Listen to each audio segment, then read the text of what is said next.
सुबह उठ के न्यूज देखो तो लगता है कि सब कुछ चेंज हो गया।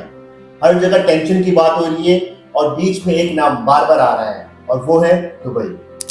लेकिन एक चीज समझनी बहुत ज्यादा जरूरी है, वो कि दुबई जो है ना, एक शहर नहीं था, ये एक प्रॉमिस था।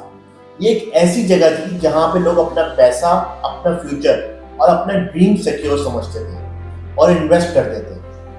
लेकिन मार्च 2026 में इस प्रॉमिस का सबसे बड़ा टेस्ट हुआ और दुबई ने सिर्फ सरवाइव नहीं किया, बल्कि दुबई ने अपनी स्ट्रेंथ को प्रूव किया। और एक रात जब आसमान पे मिसाइल्स की रोशनी और से चमक रहा था, दुबई ने दुनिया को दिखा दिया कि ये सिर्फ एक लग्जरी डेस्टिनेशन नहीं है, बल्कि एक सिक्योर फोर्ट्रेस है। अब सबसे इंपॉर्टेंट सवाल ये है, क्या इस टेस्ट से इन्वेस्टर्स का कॉन्फिडेंस कम हुआ या फिर और स्ट्रांग बना दिया? दुबई की कहानी समझने के लिए पहले यह समझना बहुत ज़्यादा ज़रूरी है कि ये शहर आखिर बना कैसे था। दुबई जो है सिर्फ एक बिल्डिंग का नाम नहीं रहा, एक्चुअली ये एक आइडिया है, एक ऐसा आइडिया जहाँ पे no income tax, business setup बहुत ज़्यादा ईजी और एनवायरमेंटल बिल्कुल सेफ। जब रीजन में इतनी टेंशन हो रही थी, दुबई बिल्कुल तरक्की से और तेज़ी से ग्रो कर रहा था। लेकिन सबसे इंपॉर्टेंट चीज़ थी क्या? वो था ट्रस्ट। लोगों को लगता था कि दुबई बिल्कुल सेफ है, यहाँ पे कुछ नहीं होगा, और फिर इसका बिलीफ टेस्ट हुआ।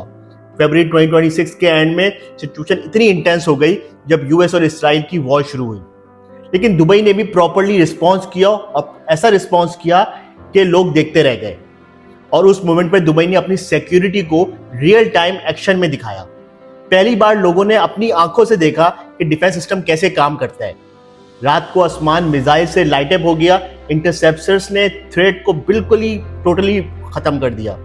कुछ इंसिडेंट्स हुए, जैसे एयरपोर्ट्स के आसपास डेब्रिस गिरे, जबल अली पोर्ट पे छोटी सी फायर लगी, एयर स्पेस टेम्पररी बंद हुआ।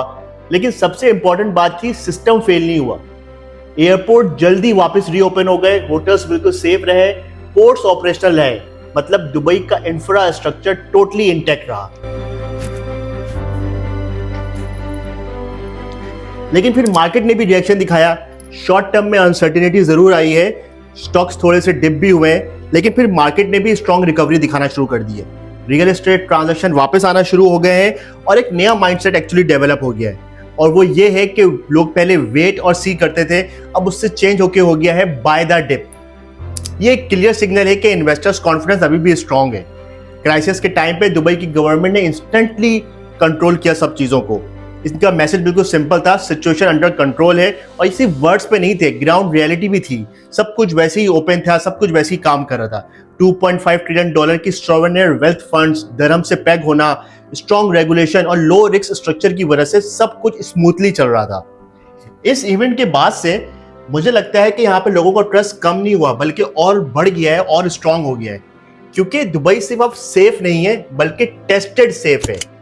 लग्जरी प्रॉपर्टी मार्केट ने फास्ट रिकवरी दिखाना शुरू कर दी है। हाई नेटवर्थ जो इन्वेस्टर्स हैं, उन्होंने कॉन्फिडेंस शो करना शुरू कर दिया और डील्स हो रही हैं। और ये क्लियर मैसेज है कि स्मार्ट मनी किधर मूव कर रही है और आने वाले टाइम में किधर मूव करेगी।